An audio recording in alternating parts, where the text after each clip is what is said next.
Hello everyone, and welcome back to my YouTube channel. I am the Sipping Tea, and today I've got a tank review video for you of the T-72M1 Cold War Era 2 Premium Tank. Before I get into that, however, I just wish to issue a huge thanks to my patrons, NB Hollywood, Niagara898, and Tankatus66. Thank you all ever so much for your continued support of me and my channel. So, with all that being said, let's get into it. So first of all, this heavy tank is actually part of the premium, or sorry, not premium, the personal offers or super savings this week. Yes, once you have earned 20,000 or more XP in any number of battles, you have the opportunity to purchase the T-72M1 for half price. Now, I did mention that, of course, in my news video, and I gave a bit of an Easter egg, or at least I alluded to the fact that it was going to be a review video for this week. So here it is. So I thought I'd just start this video with that little bit of information, just because if you decide after this video that it really is a tank that you want, then you do actually have the opportunity to get it for a rather good price. So let's get into why you may or may not wish to buy this tank. Starting off, as is tradition, with the battle earn rates. So the silver earn rate will give you an additional 55%, the tank XP earn rate will give you an additional 20%, and finally the crew XP earn rate is an additional 10%. So not too bad there, nothing that really stands out too much, really, I suppose, but 55% on the silver earn rate is pretty decent.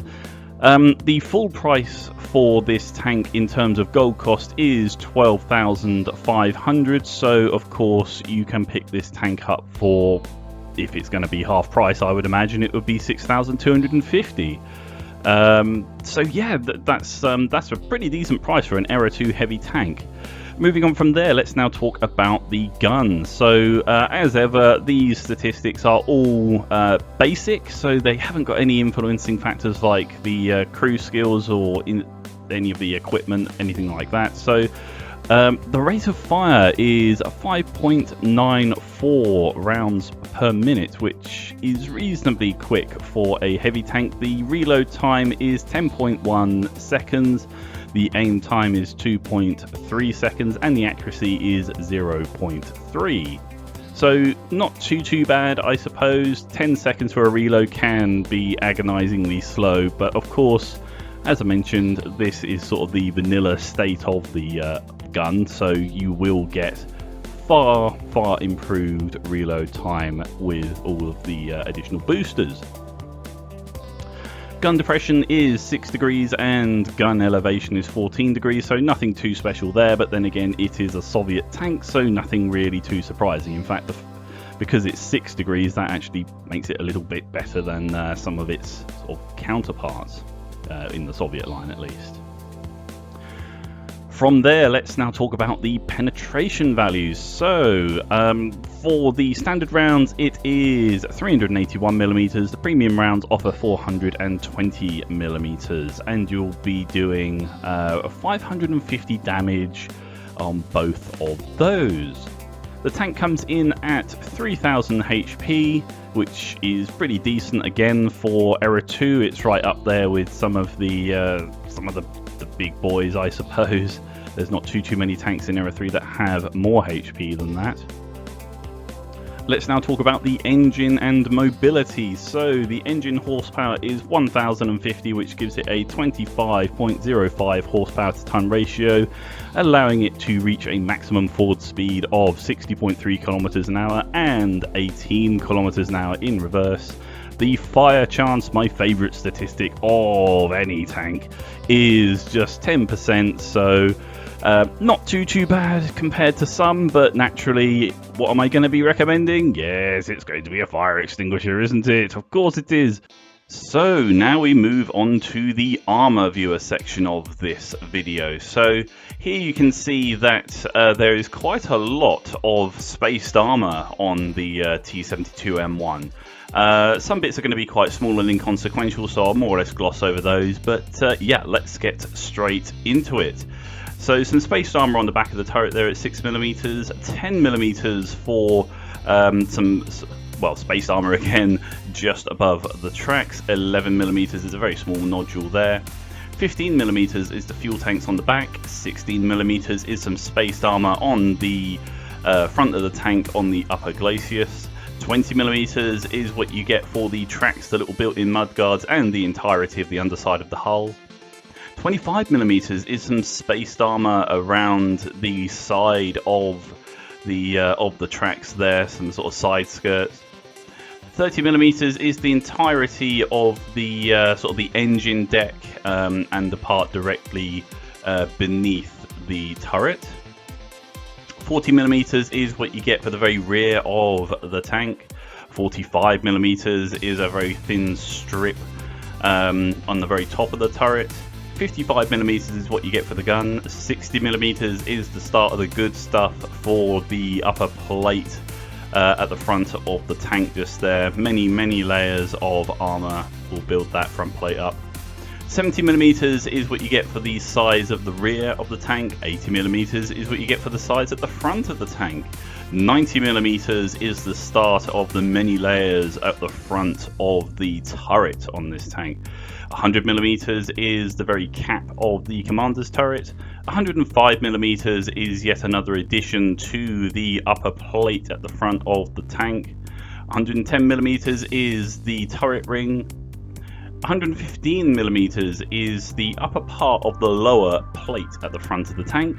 120mm is another part of the rear of the turret, which is being complemented by those little sort of baskets or whatever they may be at the back of the turret there, acting as spaced armor.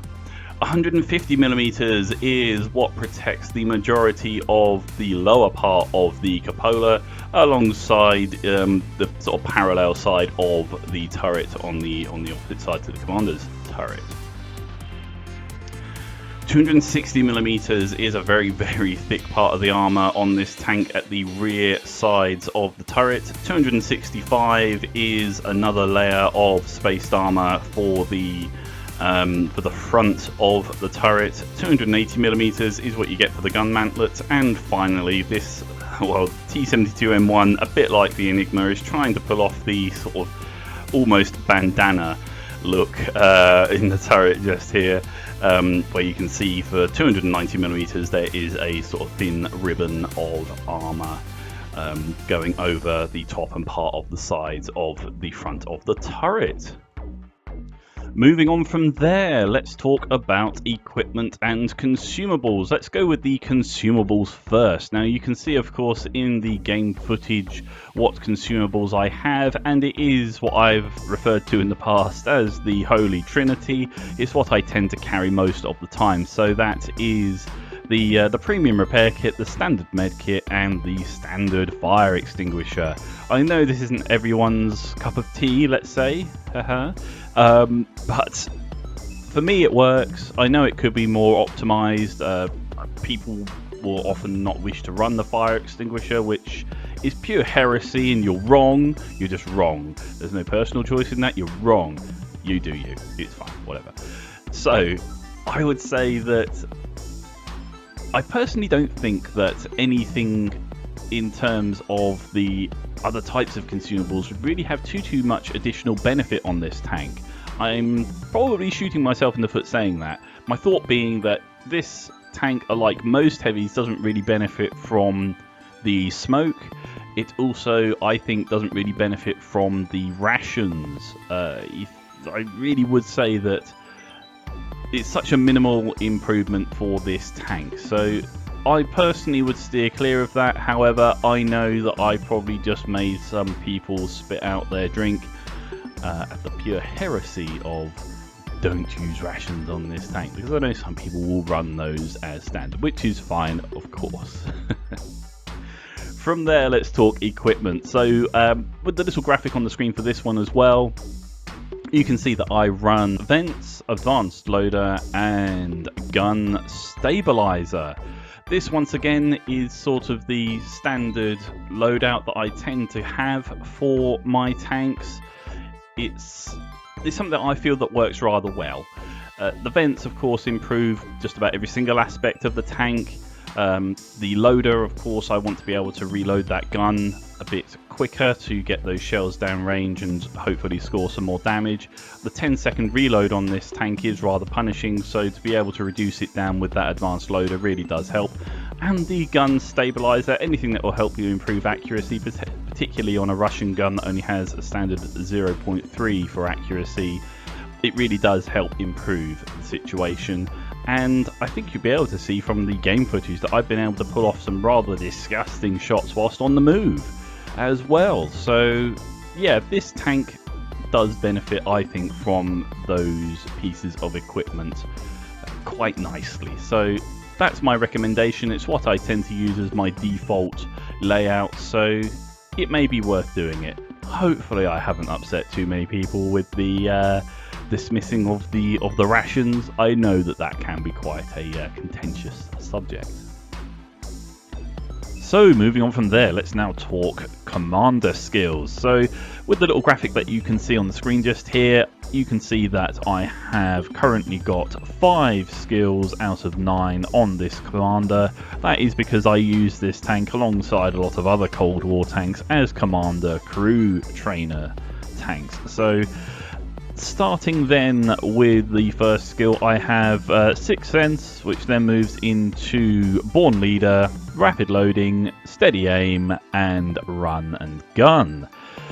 This is a sort of commander loadout, if you will, that you will see me use quite often. It's a good layout that I think really does sort of complement the vast majority of tanks. Obviously there will be some exceptions to that. Some tanks will want more sort of hull traverse speed and indeed camouflage even. So for now I would say that this is a very good sort of base to go for. It's what most tanks will benefit from, I would have thought, so it seems to be working quite well for me so far. I will continue down the path of the accuracy skills, and from there, well, perhaps other things like indeed sort of reducing the terrain resistance and that sort of thing. But otherwise, yeah, this seems to have worked rather well for me, so I shall continue with this particular sort of setup of commander skills. From there, I would say in conclusion, the T-72M1 is one of my favourite premium tanks for the Soviets. It's really quite solid. It's not terribly easy to pen if you're shooting at it, but the gun is reasonably reliable and it does well. It does better than perhaps you might expect it to if you were to just look at its stats on paper. It's currently available, as I mentioned, at least at time of recording. Of course, if you're watching this in the far-flung future, then you may have missed your opportunity. But this week, it is available for half the money, half the gold, once you've earned 20,000 or more XP in any number of battles. So if you don't have this tank, then my recommendation really is to consider it. I know money is money, but if you can, and indeed do choose to put money into this game, then perhaps this is a tank that might be worth your consideration. That does more or less bring an end to the video. Before I go, I do wish to issue a huge thanks once again to my patrons, NB Hollywood, Niagara898 and Tanker Tough 66 for your ongoing support. Thank you ever so much for that. If you do fancy supporting me on Patreon, then please do find the link down in the description below. It can be as little as $1 or $2 a month. You get your name shouted out just like my other patrons, and indeed you do help me out significantly. So if you've been thinking about it, then well, Christmas is coming. Make it my Christmas present. Why not? But otherwise, if you're not subscribed to my channel, then please do hit that subscribe button. Also ding the notification bell as well, just so that when my videos do go live you get notified. Though typically, of course, I do have somewhat of a schedule, which is Tuesdays, Thursdays and Sundays, and I try to launch the videos around about 4 PM sort of British time. So yeah, that's more or less my schedule. So, with all that being said, I want to thank you all ever so much for watching, and I'll catch you next time.